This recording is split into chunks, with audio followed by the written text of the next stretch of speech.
Alors, l'énoncé numéro 3 était sans doute le plus difficile parmi les 4 énoncés.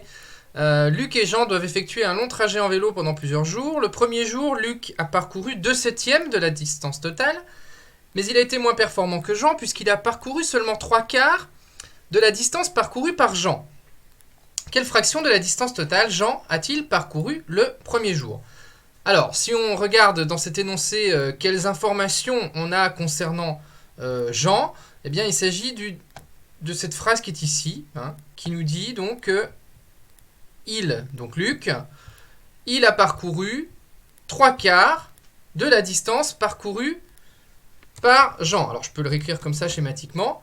Donc, Luc, ce qu'il a fait, c'est 3/4 de la distance de Jean. Alors, maintenant, comment on va exploiter cette information pour retrouver ce que Jean a fait, puisqu'on ne connaît pas la distance parcourue par Jean? Eh bien, on va regarder un petit peu avant ce qu'on nous dit de Luc. On nous a dit également qu'il avait parcouru 2/7 de la distance totale. Donc, ça veut dire que ces 2/7 de la distance totale, ça doit correspondre aux 3/4 de la distance parcourue par Jean. On retrouve ici ce mot qui se traduit par un symbole multiplié. Donc, la distance parcourue par Jean, puisque c'est 3/4 de la distance de Jean, ça veut dire que 2/7 doit être égal à 3/4 fois la fraction qui correspond à la distance parcourue par Jean.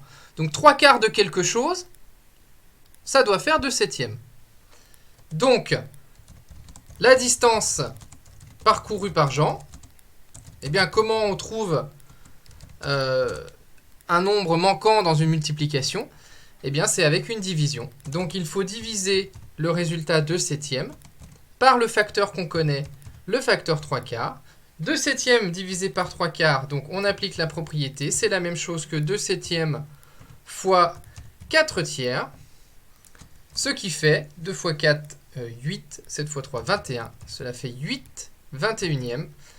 C'est donc la réponse à cette question. Jean a parcouru 8 21e de la distance totale.